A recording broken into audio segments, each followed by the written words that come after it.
All right, we're back again. This is Sid Owsley from the Determination Determines Destination podcast. The 3Ds to success. Determination determines destination, where I share stories of people who use the 3Ds to success to overcome obstacles and challenges in their life. And today I have Jimmy Clare. Jimmy Thanks is for an having me. autistic.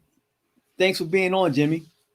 Jimmy is an autism advocate, a motivational speaker, author, and founder of Crazy Fitness Guy. Welcome, Jimmy. Thanks for having me. So tell us, it's great to have you on. So tell us about how you use what I call the 3Ds to success. Determination determines destination to overcome obstacles and challenges in your life. So I was growing up. I was told that I was not going to be able to do uh, many different things. It was a long list of different things. Like one of them told me, a doctor told me. Actually, it was a doctor or it was a teacher told me I was not going to read. Uh, I wouldn't be able to read higher than a second grade level. I'm currently in college and I can read perfectly fine. That's actually one of my suits. Uh, I read everything. I read the fine print. I kind of get an. I probably get an. I think I probably annoy companies because I do that. I'm pretty sure they are annoyed by that because you read the terms and conditions and when I nobody didn't else go that far yet. does. I'm not that crazy. Only slightly. The good crazy though. All right, that's good. No need So, to put me in the loony bin. hey man, well, there's some people And that think but I have so they told me I wouldn't be able to do that. Uh, I got I got bullied from elementary school all the way to up to high school, and by different bullies.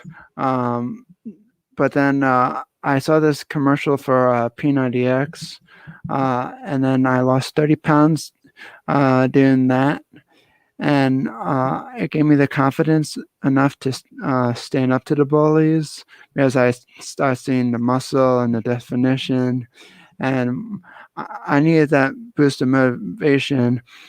Just seeing the progress, and uh, even when I didn't uh, like lose all the weight at once, I was like at the halfway point, and still have some more.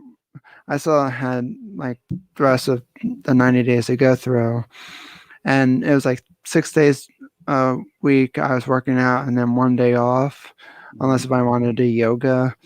And at the time of that, I was not a big fan of yoga, but I've gotten better at doing more of it lately. Uh, great. and because I just think for the P90X yoga was just it was an hour and 30 minutes, and I can't focus my mind on just yoga for an hour and 30 minutes. I don't know. It's just something about yoga. I was like, this is not soothing. I was like, because sometimes I have like tight hamstrings and everything. It's like, this is not fun. I feel this. Uh, yeah, But yeah, it yeah. gave me the confidence to stand up to them in math class. It was either that or go out in the hallway with security cameras that may or may not work, and I chose my Mm. math class instead. Congratulations to you on that, man. You got Uh, to it, it take was them to the definitely good bullet. to do that, though. Yeah, that's awesome. That definitely took determination to determine your own destination to get in shape and stand up to the bullies. Congratulations. Thanks.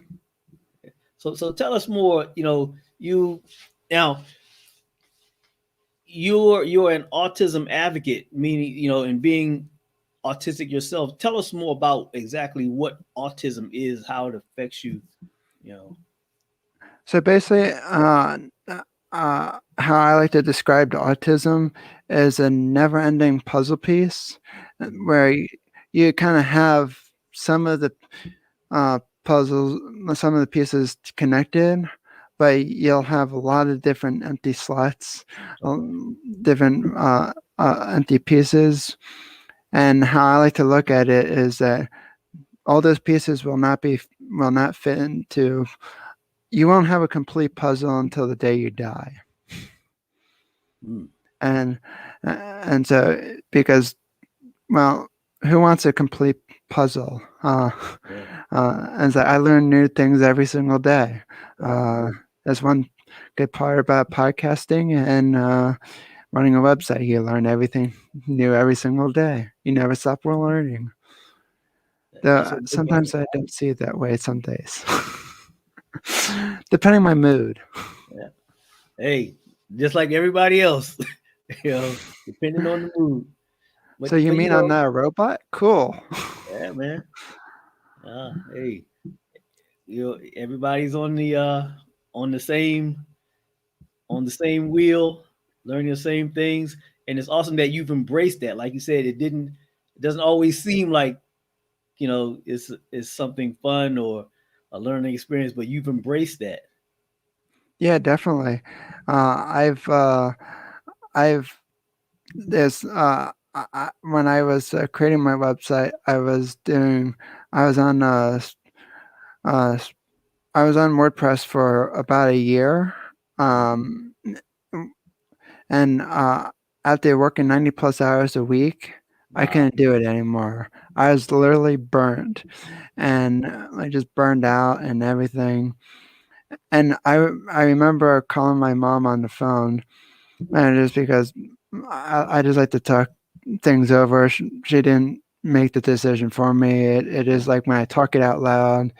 If I just talk it out loud to myself, I kind of like talk myself out of things sometimes, or maybe not always, but I always like to take somebody else's perspective, and either my mom or my dad or my brother or my friends or someone outside of my family, because heck, they might say, "Hey, this is your missing puzzle piece," and it's like, "Hey, there it is." Yeah. And I remember just laying on the couch, and I was telling her, "I was like, I can't keep doing this. I hate what I do," and the reason why I hate what I was doing is because me and technology have a love-hate relationship with each other. Like, I have a printer right next to me. There's some days where I want to just toss it out the window because it's like my computer says like it's offline, and it's like, how can it be offline? And it's like my computer's online, my PS4 is online, but I can't. But my printer's not online. And it's like, how can that be? And it even has the bars on the printer that says like, you're online. And it's like, well, it says it's online. And so it's like, this is stupid. And I know maybe someone might react and say to me, it's like, you need to have patience. I know that, and I've been working on that, but there's just some things. No, some things that just it might come easy for others because they're not as tech savvy as me. But somebody who who knows a lot about computers, some inside and out and everything, and a lot about different programs and everything. You just want stuff to work, and when you kind of know some things how that stuff works, you kind of just like I can make this thing better. As I have so many better ideas, but I don't know any coding, and I'm not I'm not a developer, and nor would I want to be one, because I can see myself sitting behind a desk all day, unless if it's my desk, but in my room, which I don't mind. You gotta be the boss. Yeah, I would be the boss telling people what else to do. No, I'm kidding, but I would be a motivational speaker, speak on stages eventually, but yeah, I told my mom, hated doing it, and so I jumped to Squarespace. It took a while to jump over to Squarespace because some of the posts that went in from WordPress to Squarespace, the images broke, had to go through all that, replace those images, and some of those posts I eventually got rid of because they weren't ranking anywhere. They were just ranking on page. I like to call Google hell, all the way in last page of Google, and I was like, and so they were just terrible. I know that the saying you're your own worst critic, uh, but when the data shows where your post rank and it's just terribly written, it's like can't argue with the data. I get the data. So Right. I just had to do something different. So I've been on Squarespace for I think almost 3 years. Okay. Ooh, man.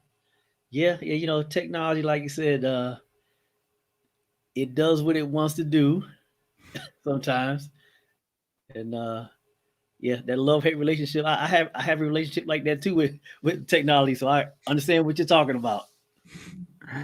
Yeah, and of course you can't have one of those relationships when uh, when you work with it every single day, and it is like this is annoying, Yeah, and so it's just kind of just gets to your brain after a while, and it's like I know what I need to do, but it's just not doing what I wanted to do. you want to do it.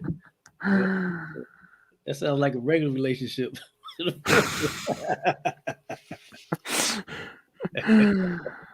Exactly. Yeah. So you discovered P90X. No one, explain to people who may not know what P90X is. Tell them what that is. It's a workout program that was made by Tony Horton, who was a super trainer at Beachbody, and it's a workout program you do for 90 straight days, and you get you can either uh, do it for 7 days a week, including that includes the yoga, or take one day off, which I did at the time because I just got I just was not a fan of yoga, like I said. And now I try to keep myself stretched out and everything. Keep because it's kind of hard to do karate without being stretched out because it's like, ow, that really, really sore. And it's like when you do a kick in the air, and it's like, oh, there goes the hamstrings. I was Yeah, like, oh, that's tight. yeah. You're gonna find out. Yeah, I remember going back on the mat the first time I came back from a long break from karate, and I was like, oh, and it's like now I remember this feeling. Uh-huh. I was like, not this so good feeling. And then I started practicing. I do a lot of foam rolling to Uh-huh. stretch out to loosen up my uh, just the tight muscles, and that always feels so good to me. Some people don't say that they don't like it. It's like perhaps you just didn't have the best foam roller. For Yeah. me, I just like mine is just like nice and foamy, and it's like nice. And even though Yeah. it's kind of like sore a little bit, it's just like once you just get up from that, once you finish all of the foam rolling and everything, Uh-huh. where all their muscles are sore, it's like your body just like, thank you. And it's like you're nice and nimble and everything, like, Yeah. woohoo. Yeah. I like a rubber band. Yeah. Yeah. You're right. You're right. That it starts out. It can start out kind of painful when you feel when you hit one of those knots in your muscles and your foam rolling. Yep. It can be a little painful in the beginning, but then once you keep on rolling on that spot, like you said, it's like, oh, okay, yeah, yeah, that feels a lot better now. Oh, that spot. Oh, there Yeah. it goes. Yeah. Oh. All right. So the P90X, it helped you gain more confidence to be able to stand up for yourself and just make life better for you. So when did you start Crazy Guy Fitness? Crazy Fitness Guy. Uh, I'm sorry. I, I saw Crazy Fitness Guy in 2017.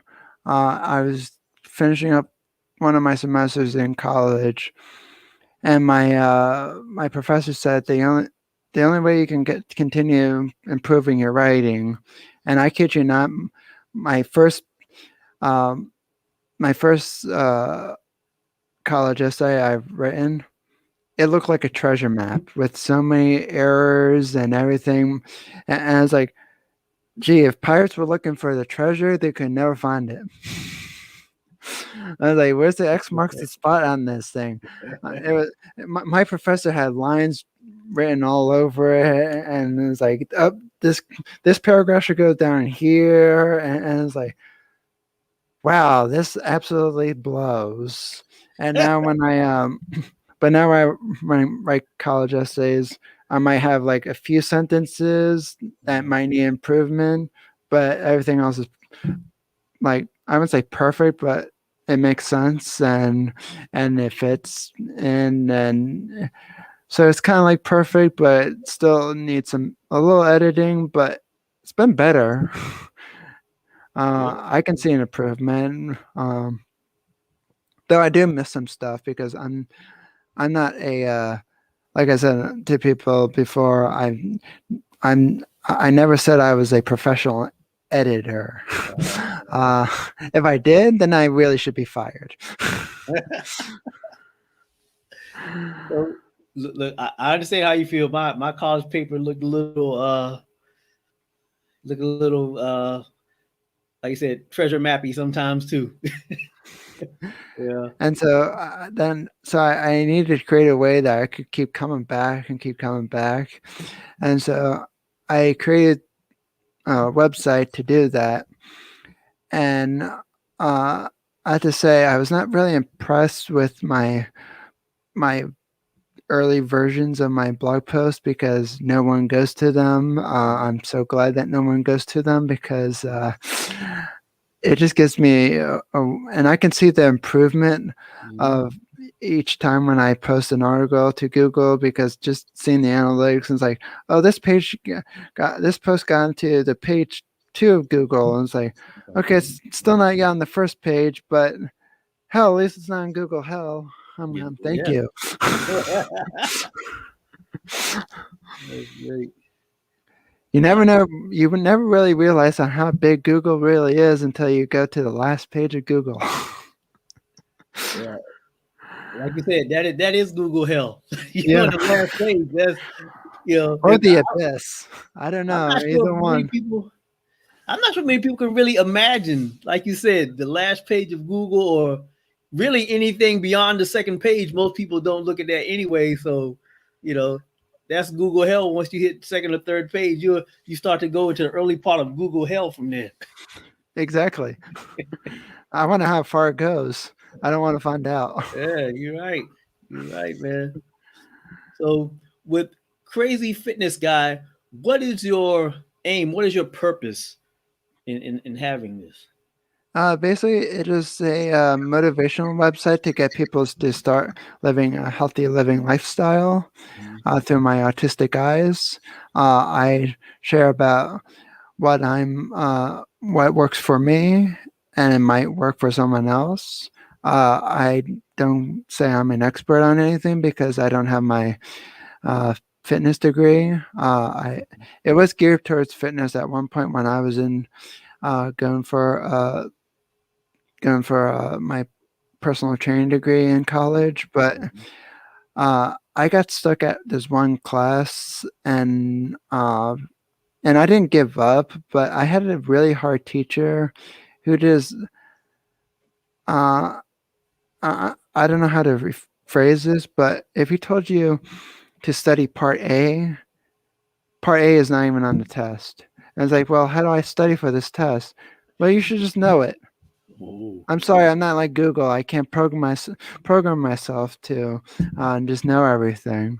I would love to be able to, but wow. What school are you going to, Jimmy? I need to know this school so I can tell people to avoid this one. What school is I don't it? think I should say the name. Oh, But man.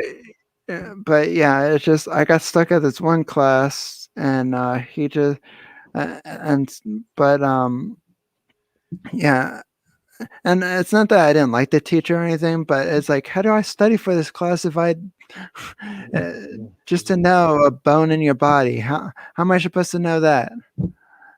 Well, you're supposed to study it. Well, how do you do that?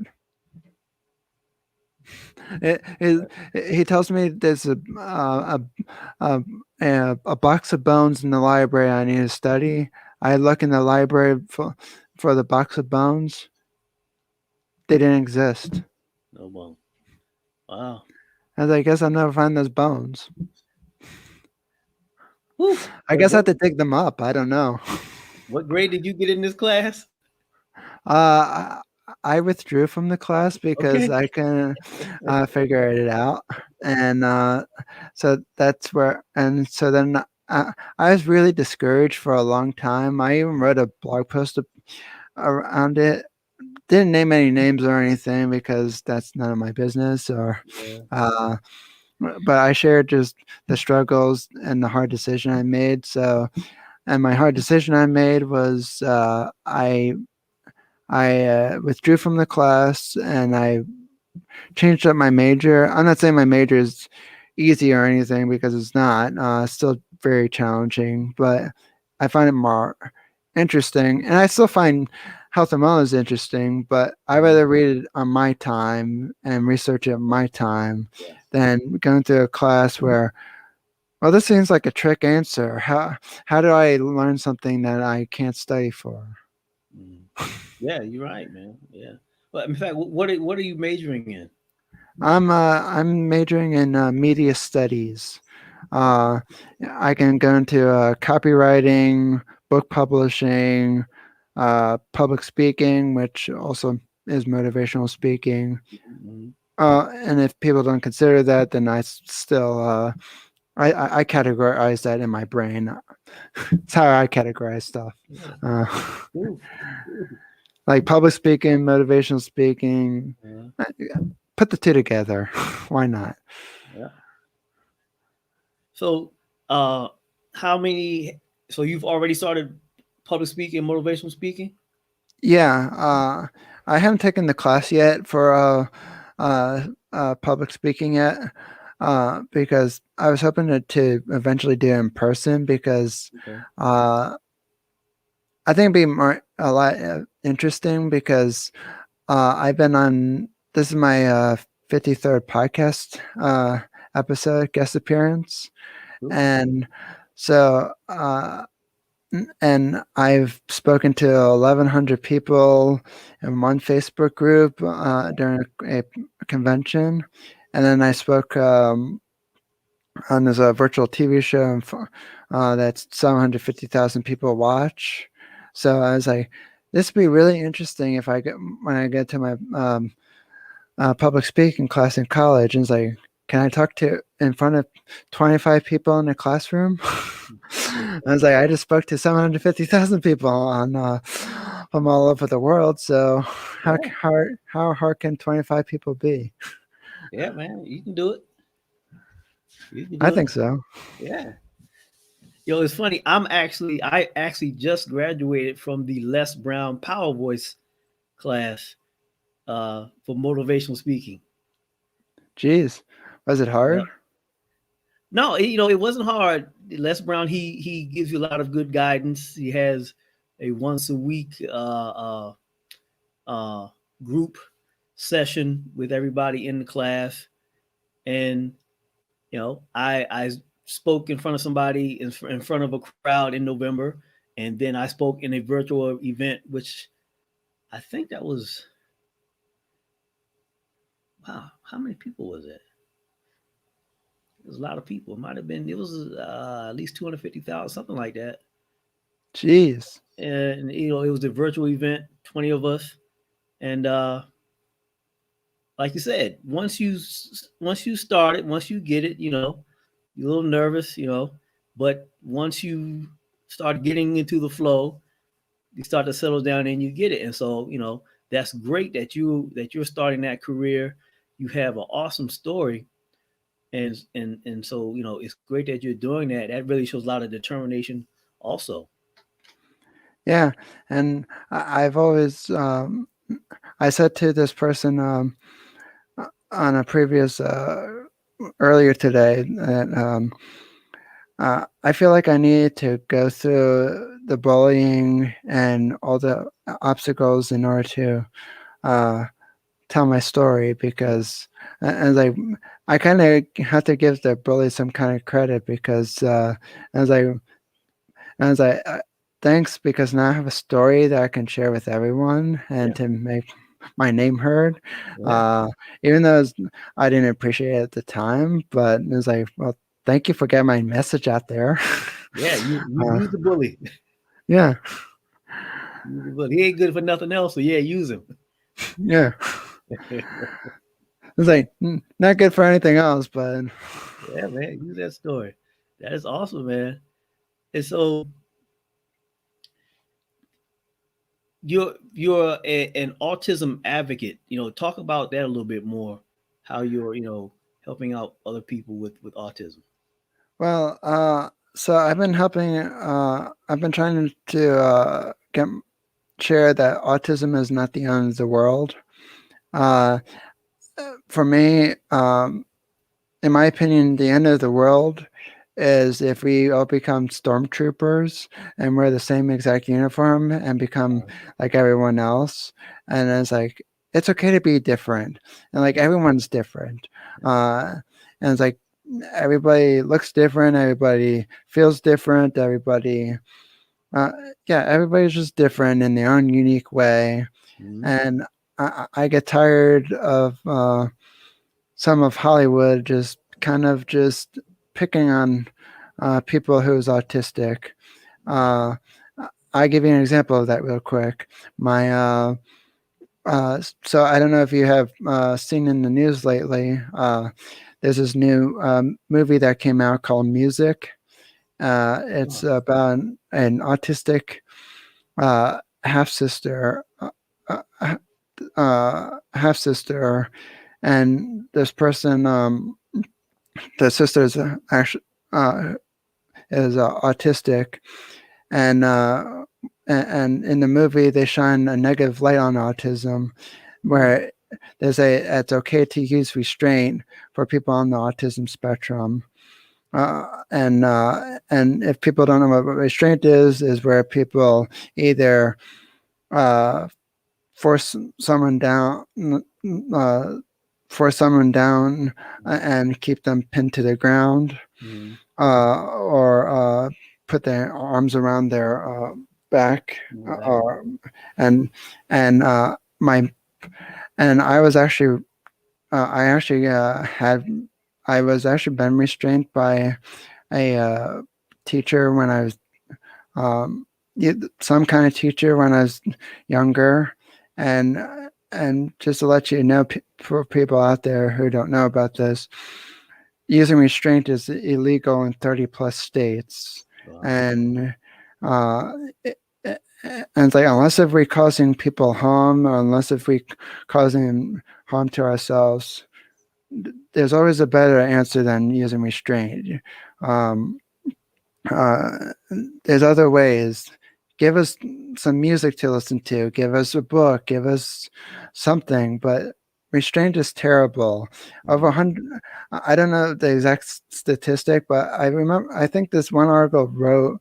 I don't exactly remember the article, but I think they said something around like 100,000 people on the autism spectrum died because of using restraint.